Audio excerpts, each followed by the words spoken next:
بسم اللہ الرحمن الرحیم۔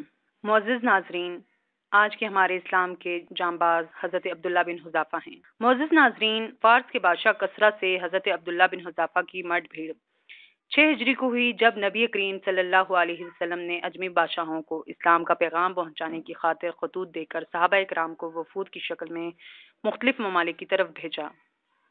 رسول اللہ صلی اللہ علیہ وسلم کو اس مشن کی اہمیت کا پہلے سے اندازہ تھا۔ یہ قاصد ایسے دور دراز ممالک کی طرف روانہ ہو رہے تھے جن کے بارے میں ان کو نہ کوئی تجربہ تھا، نہ علم۔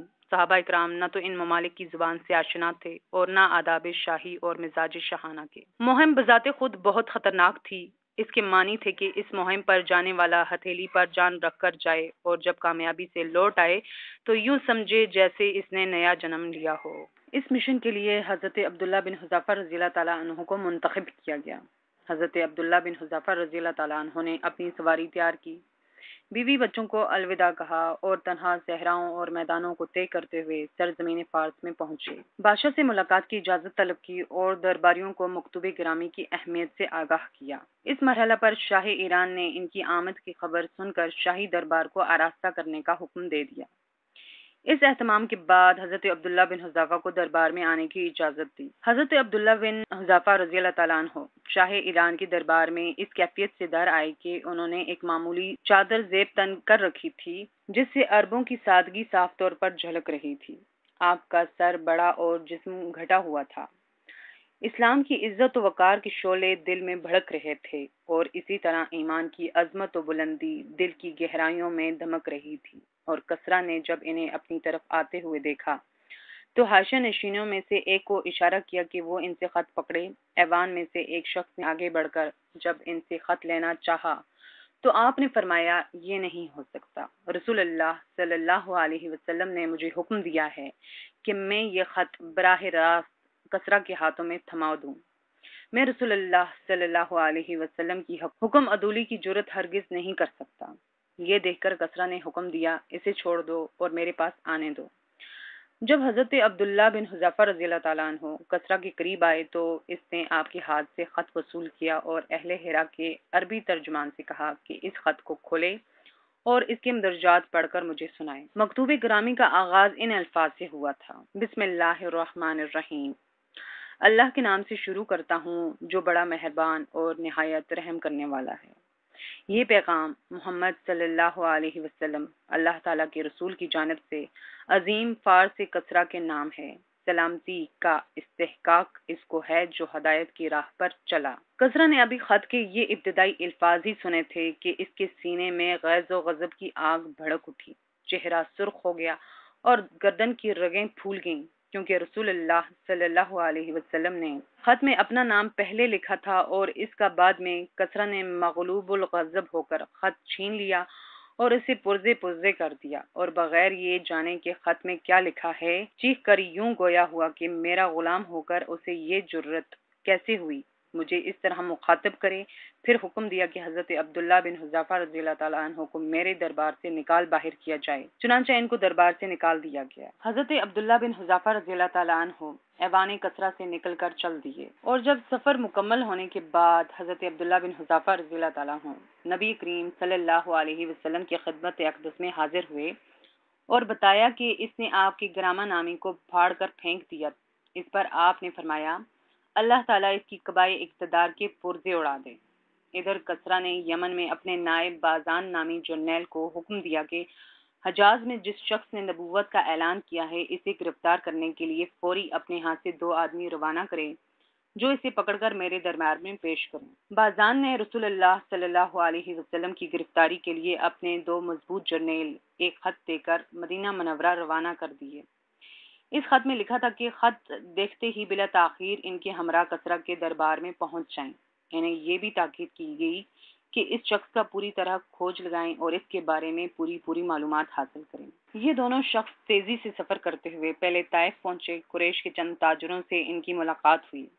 ان سے آپ صلی اللہ علیہ وسلم کے بارے میں دریافت کیا۔ انہوں نے کہا کہ وہ یثرب میں رہتے ہیں۔ تاجروں کو جب یہ معلوم ہوا کہ یہ تو نبی صلی اللہ علیہ وسلم کو گرفتار کرنے کے لیے جا رہے ہیں تو یہ خوشی سے پھولے نہ سمائے۔ شاداں فرحاں مکہ پہنچ کر قریش کو ان الفاظ میں مبارکباد دی، اے اہل قریش، خوش ہو جاؤ اور چین سے رہو، اب کسریٰ کی محمد صلی اللہ علیہ وسلم سے ٹھن گئی ہے اور ان کو گرفتار کرنے کے لیے اپنے آدمی روانہ کر دیے ہیں، اب تم اس کی شر سے بچ جاؤ گے۔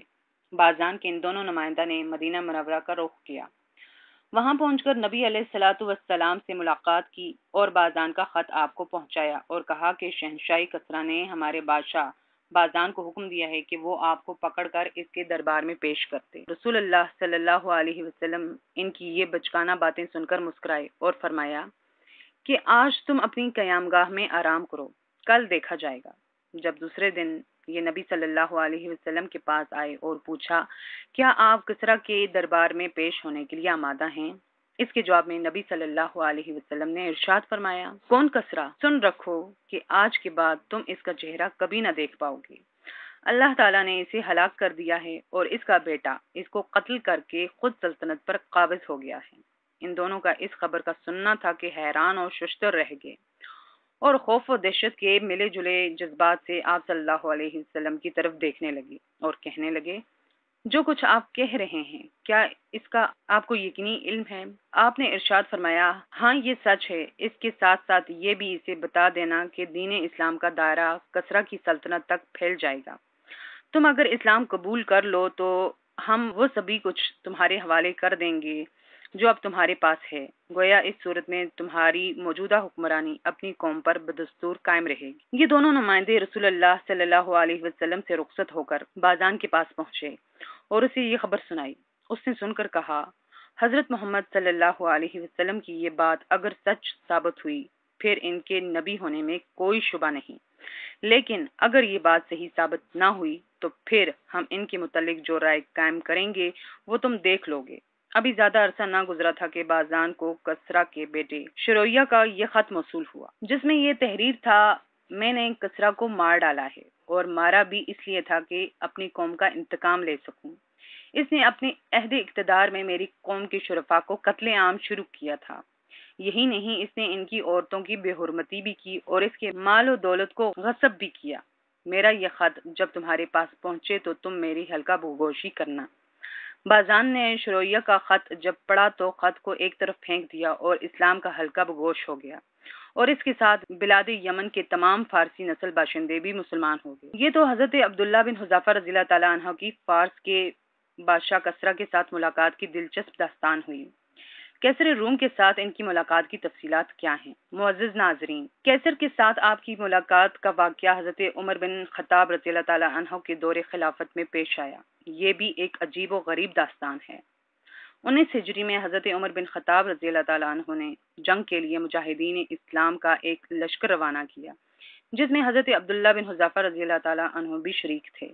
بادشاہ روم کے پاس لشکر اسلام سے متعلق خبریں برابر پہنچتی تھیں۔ اس نے اپنے فوجیوں کو یہ حکم دے رکھا تھا کہ اگر اس لشکر اسلام میں سے کوئی قیدی تمہارے ہاتھ لگے تو اسے زندہ پکڑ کر میرے پاس لے آنا۔ اللہ کا کرنا ایسا ہوا کہ حضرت عبداللہ بن حذافہ رضی اللہ تعالیٰ عنہ کو رومی فوج نے گرفتار کر لیا اور کیسر کے سامنے حاضر کیا۔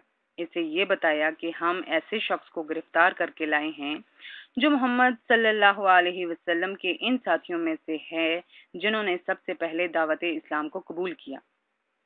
جب حضرت عبداللہ بن حذافہ رضی اللہ تعالیٰ عنہ کو بادشاہ روم کے سامنے پیش کیا گیا تو اس نے آپ کو دیکھا، پھر کہنے لگا، میری ایک تجویز ہے۔ حضرت عبداللہ بن حذافہ نے فرمایا، وہ کیا؟ اس نے کہا، میری تجویز یہ ہے کہ آپ عیسائیت قبول کر لیں۔ آپ کو میری یہ تجویز اگر منظور ہو تو میں آپ کو آزاد کر دوں۔ حضرت عبداللہ بن حذافہ رضی اللہ تعالیٰ عنہ نے جرأت و عزم کا اظہار کرتے ہوئے کہا، یہ ممکن ہی نہیں، اس سے 1000 درجہ یہ بہتر ہے کہ میں مر جانا پسند کروں۔ اس نے غضبناک ہو کر کہا، میں آپ کو قتل کر دوں گا۔ آپ نے فرمایا، آپ جو چاہیں کر دیکھیں۔ اس کے بعد آپ کو پھانسی دے دینے کا حکم صادر کر دیا گیا۔ اس کا حکم یہ تھا کہ اس شخص کو اس طرح تیروں کا نشانہ لگاؤ کہ تیر اس کے ہاتھوں کے بالکل قریب گریں اور ہاتھوں کو زخمی کر دیں۔ چنانچہ اس کے حکم کے مطابق نشانہ باندھ لیا گیا اور تیر چلایا گیا۔ اس نازک اور تکلیف دہ موقع پر کیسر نے آپ کو عیسائیت قبول کرنے کی دعوت دی، لیکن آپ نے صاف انکار کر دیا۔ پھر اس نے حکم دیا کہ اب اس کے بالکل پاؤں کے قریب تیر مارو۔ اس حکم کی بھی تعمیل کی گئی۔ اس نے اس موقع پر بھی اسلام کو ترک کر دینے اور عیسائیت کی حلقہ بگوش ہو جانے کی دعوت دی۔ آپ نے ایسا کرنے سے قطعی انکار کر دیا۔ بالآخر کیسر نے حکم دیا کہ اسے تختہ دار سے نیچے اتارو۔ پھر ایک بڑی دیگ منگوائی گئی اور اس میں تیل ڈال کر نیچے سے آگ جلا دی گئی۔ جب تیل کھولنے لگا تو اس نے حکم دیا کہ 2 مسلمان قیدیوں کو حاضر کیا جائے۔ اس کے حکم کے مطابق 2 مسلمان قیدی پیش کر دیے گئے۔ دیکھتے ہی دیکھتے ان میں سے ایک کو کھولتے ہوئے تیل میں پھینک دیا گیا۔ اس کے بعد وہ حضرت عبداللہ بن حذافہ رضی اللہ تعالیٰ عنہ کی طرف متوجہ ہوا اور کہنے لگا، اب بھی موقع ہے، عیسائیت کو قبول کر لو۔ آپ نے پہلے سے بڑھ کر دعوت کو ٹھکرا دیا۔ جب کیسر حد درجہ مایوس ہو گیا تو اس نے چاروں ناچار انہیں بھی کھولتے ہوئے تیل میں پھینک دینے کا حکم دے دیا۔ جب آپ کو دیگ کے پاس لایا گیا تو آپ کی آنکھوں سے بے اختیار آنسو ٹپک پڑے۔ کیسر کے حواریوں نے جب یہ دیکھا تو عرض کی، حضور یہ تو سچ مچ رو رہا ہے۔ اس نے گمان کیا شاید یہ اس تکلیف سے گھبرا گیا ہے، اسے میرے پاس لے آؤ۔ جب آپ کو کیسر کے سامنے پیش کیا گیا تو اس نے پھر آپ کو عیسائیت کے سامنے سر جھکا دینے کی دعوت دی۔ آپ نے اس بار بھی انکار کر دیا۔ اس نے تعجب سے پوچھا، ارے یہ بات تھی تو تم روتے کیوں ہو؟ آپ نے جواب دیا، میرے رونے کی وجہ یہ تھی کہ یہ منظر دیکھ کر میرے دل میں خیال آیا تھا کہ میرے پاس تو صرف ایک ہی جان ہے۔ کاش میرے پاس 1000 ایسی جانیں ہوتی اور ہر جان کو اس کھولتے ہوئے تیل میں ڈال کر راہ خدا میں قربان کر دیتا۔ اس ظالم کا یہ سننا تھا کہ انگشت بداں ہو کر رہ گیا۔ کہنے لگا، اب اگر تم میرے سر کو چوم لو تو میں تمہیں آزاد کر دوں گا۔ حضرت عبداللہ نے پوچھا، کیا تم میرے ساتھ تمام مسلمان قیدیوں کو بھی آزاد کر دو گے؟ اس نے کہا، ہاں، میں تمام مسلمان قیدیوں کو بھی رہا کر دوں گا۔ حضرت عبداللہ بن حذافہ رضی اللہ تعالیٰ عنہ فرماتے ہیں، میں نے اپنے دل میں سوچا، اگر میں اس دشمن دین کے سر کو چوم لوں اور اس کے بدلے میں یہ سب مسلمان قیدیوں کو رہا کر دے تو اس میں کیا مذائقہ ہے؟ پھر آپ اس کے قریب آئے اور اس کے سر پر اپنا بوسہ ثبت کر دیا۔ کیسر روم نے حسب وعدہ حکم دیا کہ تمام مسلمان قیدیوں کو جناب عبداللہ بن حذافہ رضی اللہ تعالیٰ عنہ کے سپرد کر دیا جائے تاکہ وہ ان کو اپنے ساتھ لے جائیں۔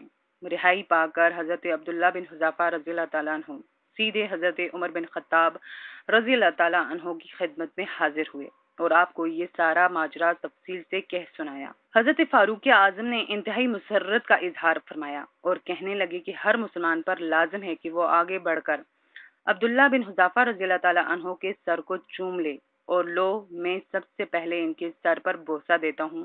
پھر آپ اٹھے اور ان کے سر کو بوسہ لیا۔